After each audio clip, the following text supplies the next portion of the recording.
You know, what's so cool about this is, you know, we're fishing from shore, you know, we're wearing knee boots, waders, and there's so many small rivers. You know, we're in North Dakota on the Sheyenne River here today, but there's so many small rivers across the Midwest where you can come out and catch a lot of fish without a lot of equipment. And I think that's probably one thing that I think it's misguided in the fishing industry sometimes is, you know, there's some really expensive boats and all kinds of pieces of equipment that cost a lot of money. And I think sometimes people make a mistake of thinking, boy, if I don't have all that stuff, I can't catch any fish. And I tell you, there's nothing further from the truth. There's some phenomenal shore fishing opportunities. There's some phenomenal opportunities all across the Midwest here where you can catch very desirable fish without a lot of equipment. And that's just what I wanted to showcase today, is that you can experience some great fishing, just a little bit of desire and know-how. This is something that anybody can come out here and do.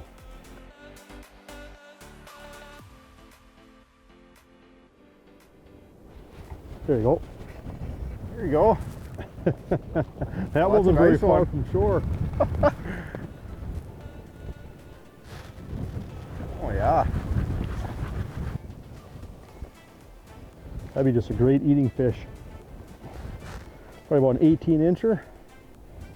Look at that. Doesn't want to give it up.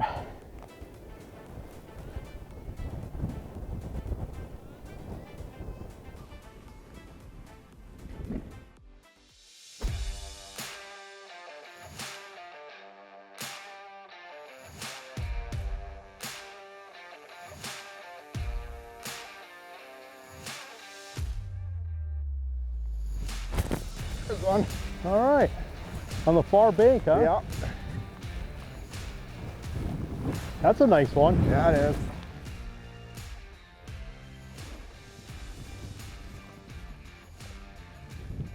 Yeah, they're really choking these things. Pop that guy out. It's another nice 18, 19-incher. Yeah, so one thing that's going on here today is the river's actually flowing this way, but we got a really strong wind, probably 20, 30 mile an hour blowing this way. So it's really deep on this outer bank here where these fish are sitting, and I kept getting washed out by casting with the wind. So kind of compensating by throwing up farther here. I just got a 1/4 ounce jig. I might have to go a little bit heavier, but this allows me to kind of stay in the strike zone a little bit longer by going up with the wind and just working it real slow back.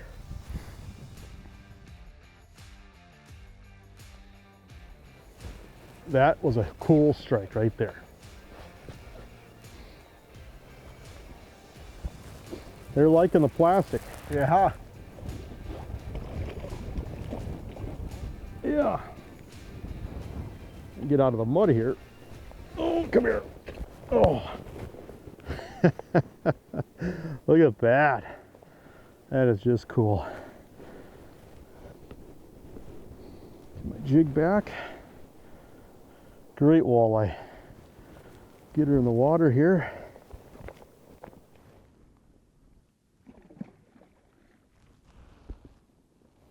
You know, you see how small this river is. You know, most of it's pretty shallow, but there's some deeper holes in here that are maybe 4 to 7 feet deep. And it's post-spawn. You know, these fish have dumped their eggs. And I think what's happening is they're just filtering back through this river system where they're just loading up in these little holes. And you know, the water's low this year too, so I imagine that has a little bit of bearing to it. But it's more or less just walking and casting, and obviously a lot of this river, most of this river is on private land, so you have to have permission. There are some really good public shore fishing opportunities as well, not just on this river, but on a lot of different rivers and places. And it's springtime, and that's probably one of the best times to try to shore fish, is in the spring. These fish are shallow, they run up these little rivers, and they're really accessible to anglers.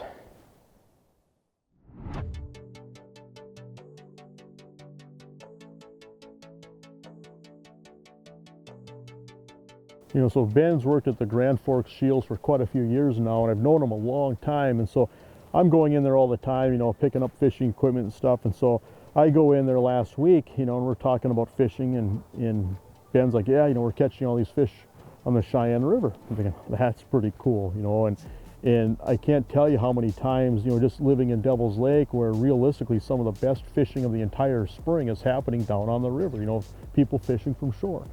You know, Ben and Gunner, you know, they've been fishing this a lot, you know, and catching a lot of fish all spring. And, you know, it's just a neat opportunity that probably gets overlooked by a lot of people. You know, people think of the Missouri River system, they think of Devil's Lake, they think of a lot of renowned fisheries that we're blessed with in this state. But then there's these small, unassuming opportunities that really fly underneath the radar.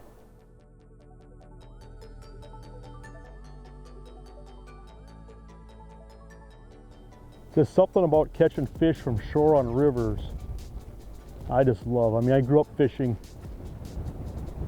on the Mouse River, you know, in Minot, North Dakota, which is just a tiny little river. Not much different or bigger than this. I can't tell you how many times I rode my bike down to the river as a kid and fished, and there's a part of me that's still a little kid.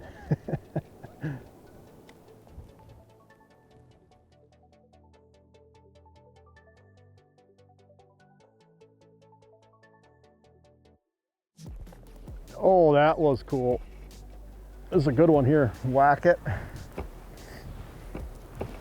Biggest one I've had on today.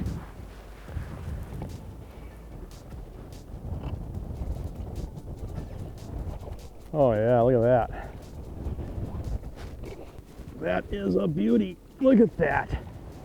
Look at that. That is a gorgeous walleye. Wow, did that fish just smack it. There, that jig was deep. That's cool. That's just a gorgeous walleye right there.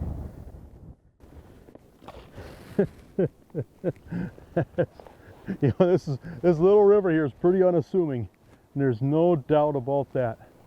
Pretty unassuming. I think people will be shocked at what kind of fishing is available from shore in some of these places. Obviously, you could take a kayak or a canoe. Here, I just had one swing and miss. This would be a great place to kayak fish. Yeah, so if you guys are going to come out and try doing this, just a few things that I would recommend. Definitely a pair of rubber boots. As you can see, we've been fishing in a lot of mud and treading through the water. A backpack you can throw some tackle in, 1/4 ounce, 1/8 ounce jigs, and then just some paddle tail plastics that you're choosing. Like I said, real minimalist stuff, pair of pliers, and that's really all you need. Besides a rod and a reel, I guess one real important thing for me is some polarized sunglasses, just because you're not using a fish locator, so you don't really know how deep it is. So being able to see into the water with your sunglasses really helps us find these deep holes. I mean, we're targeting a lot of these bends where it's carving out your deepest holes, but just walking along the shore you can see into the water and find where those real deep parts are. Perfect. First cast, I just changed my angle a little bit just to get up this bank and run it sideways on this deep edge, and it seemed to do the trick.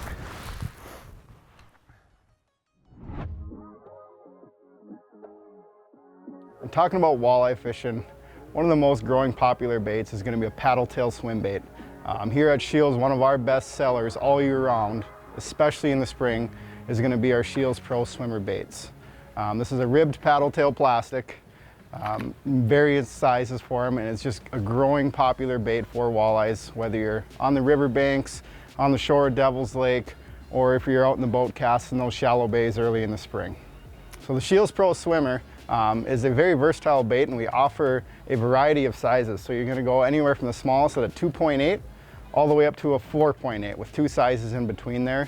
We are going to have a color just about for every situation that you can think of. So whether you're in dirty water or clear water, you're fishing bass, you're fishing walleyes, we are going to have something for you in this Scheels Pro Swimmer lineup. So one great thing with these style swim baits is they're a very versatile bait. Literally anyone can use them, any different situation. Whether you're casting them offshore and you're just slowly jigging them back, or if you're in the boat or on shore and you just cast them out and do a constant retrieve, these baits can be worked in numerous different ways. With this bait, there's multiple different ways you can rig it in different scenarios. So the smaller ones I like to pair up with a smaller style swim bait head. The importance here is you want something with a good hook keeper on there to keep that bait pinned.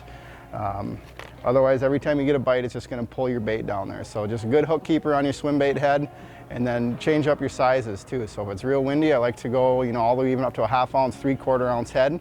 And also it's going to depend on your depth as well. So anything less than 10, I'm usually in that 1/4, 3/16 ounce. Anything over 10 and wind, I'm going to go up to that 1/2 ounce, 3/8 ounce head. So one important thing with using these style swim baits is just making sure you take the time to get these baits rigged on straight. With every swim bait, there's going to be most likely a groove that's going to be sitting in the top of your bait, which gives you a pretty easy situation where you know exactly where that hook needs to come out, so it's dead center in the bait. One quick thing I like to do is just pair it up with your jig head before you put it in, and you'll see exactly where that jig needs to come out of there. So then you have a general idea as you stick it in there to feed it through. Why you need these things so straight is it's just like a crankbait. If you have this hook coming out the side and it's twisted just a little bit, if you're slowly retrieving this, your bait's going to swim off to either side, whatever way you have the hook pointed out wrong. The next big thing is just the style of head. So these are a very sleek bullet head style, which is great for cutting current in your river systems, but also if you're on the lake and you're snap jigging these, it's going to give a great darting action, that side to side action, up and down action, where you don't have a big bulky head on the top here slowing your bait down or dragging in current. So one thing I just do, you go right from the top here. I just kind of like to eye it up at the groove in this bait here, and then poke her straight out and slide her on. And then just make sure you got a lot of that hook exposed. Everyone thinks you want to hide that hook, but when these walleyes bite, you want a good exposed hook on these.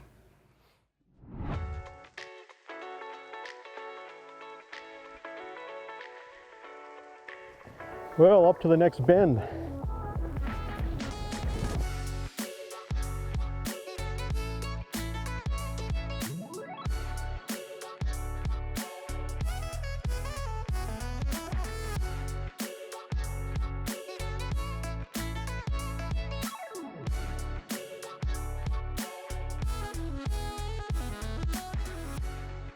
Ben and I grew up in Grand Rapids, Minnesota together.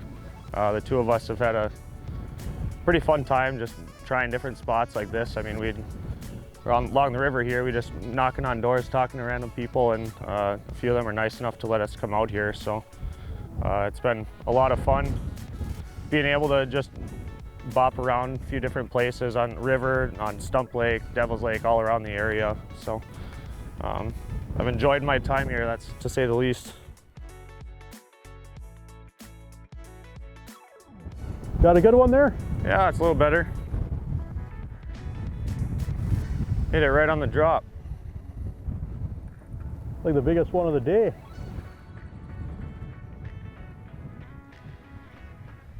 Oh yeah, there you go.